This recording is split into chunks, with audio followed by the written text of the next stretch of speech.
네, 계속해서 종목 공감으로 이 시간 이어갑니다. 화요일의 종목 공감은 업종별 현황을 자세하게 살펴본 이후에 이 업종에서 또 유망 탑픽 종목을 선정하는 시간으로 마련하고 있는데요. 하나대투증권 동국역 지점의 하진태 부장과 함께하겠습니다.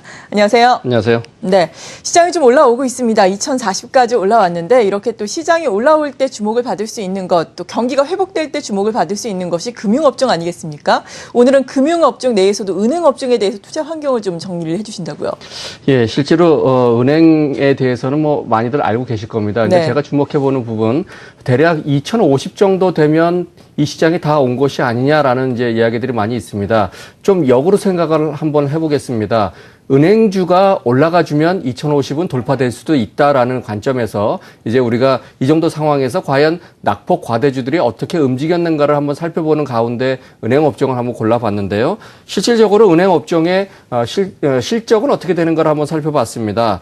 대출이 어느 정도 조금 회복이 되고 있는 그런 부분이 있고 3분기 실적도 예상치보다는 조금 나은 그런 정도 상태가 있습니다. 거기에 조금 전에 말씀하셨듯이 내년도부터 이제 경기 개선에 대한 기대감, 즉 ROE가 좀 개선이 될 것 같다라는 그런 부분이 있습니다. 실질적으로 9월 기준으로 보게 되면 원화 대출이 1,098조 정도 돼서요. 작년 동기 대비로 해서 4% 정도 늘어났고요. 지난달 8월 달 대비로 해서는 0.5% 정도를 늘어난 그런 부분이 되고 있습니다. 자, 기업 대출도 한 626조 정도 돼서요. 한 5%, 또 0.9% 정도 상승을 해서 대출이 작년 대비, 또 지난달 대비, 8월 대비해서 계속해서 좀 좋아지고 있다는 부분이 있습니다. 자, 기업 대출 쪽으로 보게 되면 중기대출 중심으로 안정적인 성장이 되고 있는데요. 중소기업 대출은 아주 풍부하게 나갈 수가 있는 부분이 있죠. 거기에 정부 지원이 구체화되고 있기 때문에 중기대출은 좀 더 발전할 수 있다는 부분이 있습니다. 근데 가계대출에 대한 부분들이 조금 염려가 많이 되고 있는데요. 실질적으로 4.1 부동산 대책이나 8.28 전월세 안정화 방안들로 인해서 대출 수요는 증가되고 있는데 총 규모적인 측면에서 조금 많지 않느냐는 부분이 항상 얘기가 나오고 있죠. 그래서 본격적인 성장에 대해서는 가계대출은 조금 한계가 있다라는 그런 부분이 되고 있습니다. 실질적으로 지금 낙폭 과대 업종을 여러 개를 보게 되면 네. 우리 많이 떠오르는 부분이 있죠. 뭐 화학, 건설, 철강, 뭐 은행, 거기에 뭐 증권도 있고요, 조선도 있고 하죠. 최근 들어서 이 업종들을 한 6개월에 대해서 한번 제가 비교를 했습니다. 지금 비교표가 나오고 있는데요. 6개월 전 기준으로 봤을 때 제일 위에 있는 것이 이 중에서 화학이 되겠습니다. 13% 정도 6개월 전보다 상승을 했기 때문에 주황색이요? 예, 최근 들어서 많이 상승한 것이 나타나고 있죠. 그 다음이 이제 건설이 되겠습니다.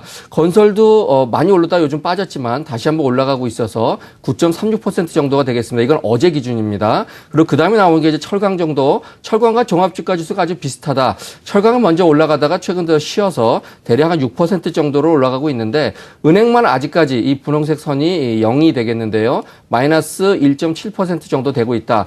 결과적으로 조선도 많이 오른 건 알고 계실 거고요. 조선화학, 건설, 철강까지도 이렇게 업종이 많이 올라줬는데 그 대비해서 금융주가 너무 못 올라줬다. 그것은 금융업종 하면 대표적으로 은행과 증권이 되겠는데 증권 같은 경우에는 요새 칼바람 많이 난다는 얘기가 나오고 있죠. 그만큼 수익성이 악화되고 있다는 부분을 알 수가 있고요. 은행 같은 경우에는 글로벌적인 경기가 회복되기 전에는 상당히 힘들다는 측면이 있습니다. 하지만 그것이 이제 바닥을 찍고 턴을 한다라는 부분이 있다 그러면 이제 주목해 보아야 될 시기가 있고 또 더구나 전체적인 시장의 영향을 봤을 때 2050이 고점이 아니라 2050이 돌파돼서 이제 2000포인트가 바닥이라는 확신이 돼서 개인 투자자들이 다시 펀드 환매가 아니라 펀드를 가입이 들어오는 이런 순서가 되려면 은행주가 치고 나가고 삼성전자가 치고 나가는 이런 형태가 돼야만이 2100을 넘어가는 그런 시장이 강세장이 될 수 있다. 그런 측면에서 우리가 은행주에 대해서 이제 좀 관찰을 하는 그런 시기가 돌아왔다라고 볼 수가 있겠습니다. 네, 은행주가 말씀하신 것처럼 또 상승 탄력이 강하게 나타나서 2100선을 우리 지수도 좀 넘어주는 날이 오기를 기대를 해보겠는데 일단 전 업종도 아니고 낙폭 과대 업종들만 놓고 비교 분석을 해봤을 때도 은행주 물론 바닥권에서 턴어라운드를 하고 있지만 상승 탄력이 상당히 약한 모습이었거든요. 앞으로 이에 따라서 더욱더 강하게 올라설 수 있다라고 우리가 이해를 해볼 수도 있을 것 같은데 은행 업종 내에서 탑픽 종목은 어떤 걸 선정을 하셨어요? 제일 큰 걸로 했습니다. 예. KB금융이 되겠습니다. 자, KB금융 같은 경우에 뭐 간략하게 말씀을 드린다면 일회성 비용이 소멸이 좀 돼서 실적이 좋아지고 있습니다. 일회성 비용이라고 하는 것들은 이제 주식 평가손도 있었고요. BCC 은행의 감액 손실도 있었고 또 법인세 관련된 손실이 이런 데서 좀 벗어나는 그런 부분이 있겠고요. 3분기에 특별한 일이 없었기 때문에 비이자 이익도 정상화돼서 대손 비용 안정적으로 해서 3분기에 실적이 좀 좋아진 면이 있습니다. 3분기에 순이익이 4,300억이 좀 넘어갈 것 같은데요. 2분기 대비해서는 160%가 증가가 된 거고요. 작년 동기 대비해서는 한 5.3% 정도 증가가 예상이 되고 있습니다. 컨센서스가 4,100억대, 한 4,180억 정도가 되고 있기 때문에 대략 한 3% 가까이 더 컨센서스보다 좋다라는 측면이 되겠습니다. 자, 2분기에 부진한 실적이 만회가 시작이 되고 있는데요. 2분기에 대출 성장이 대략 한 2.4% 정도 증가가 됐고요. 3분기엔 1.5% 정도 증가가 돼서 대출, 뭐 고유의 업무가 되겠죠. 대출 쪽에 성장이 진행이 되고 있다. 결과적으로 올해 연간 순이익이 1조 4천억. 그것은 엄청 좋아진 게 아니고요. 작년 대비해서 20% 정도 줄어든 겁니다. 하지만 이것이 이제 내년 되면 1조 6,400억 정도에서 이제 회복 국면을 갈 수 있다라는 측면이 되겠습니다. 자, 이런 것들로 인해서 최근 들어서 은행주들이 많이 올라가고 있는데요. 수급적인 측면을 보게 되면 하나금융 같은 경우가 외국인들이 최근 3개월 동안 한 30만 주 매수 그리고 기관이 230만 주 정도 매수를 해서 하나금융도 기관이 많이 매수를 했고요.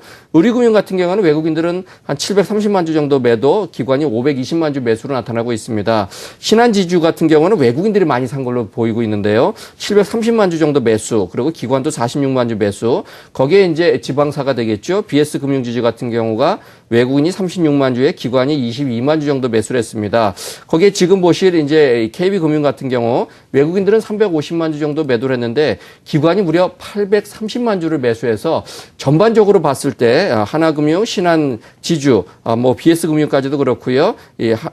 우리금융, KB금융까지 금융주들을 기관 중심으로 해서 상당히 많이 매수를 하고 있다. 그런 측면이 있고요. 최근 들어서의 지난 금요일이 되겠습니다. 한번 많이 올라준 그런 부분이 있죠. 그걸로 인해서 이제 신호탄을 보내주는 것이 아닌가 이렇게 좀 보여지고 있습니다. 네, 이러한 기관의 매수세와 함께 주가 바닥권에서 좀 올라오면서 전고점 근처까지 지금 올라온 상황이거든요. 앞으로 어느 정도까지 기대를 해볼 수 있을까요? 네, 그럼 차트 보시면 이해가 좀 더 쉬울 것 같습니다.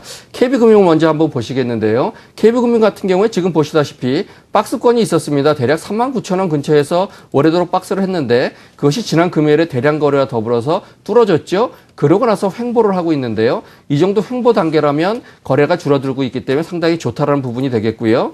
BS금융도 역시 마찬가지입니다. 박스를 돌파를 했다가 잠깐 쉬고 있죠. 그런 측면이 있고 신한지주 같은 경우가 오늘도 상당히 강세가 유지가 되고 있는데요. 먼저 돌파해서 가고 있습니다. 그런 측면으로 봤을 때 KB금융을 제가 한번 주목을 해봤고 이런 측면이라면 대략 4만 원 정도, 이 아주 고점대라고 여겨졌던 4만 원 정도를 매수 포인트를 잡으면 무난할 것 같고요. 목표가는 47,000원, 손절가는 장단기 이평선이 무너지는 37,000원으로 잡으시면 큰 무리가 없을 것 같습니다. 네, 현재가 부근에서 매수 가능하겠고 목표가는 47,000원까지 제시를 해주셨습니다. 은행주의 선전을 기대를 하면서 KB금융에 대해서 오늘 도움 말씀 주셨고요. 함께해 주신 분은 하나대투증권 도국역 지점의 하진태 부장이었습니다. 감사합니다.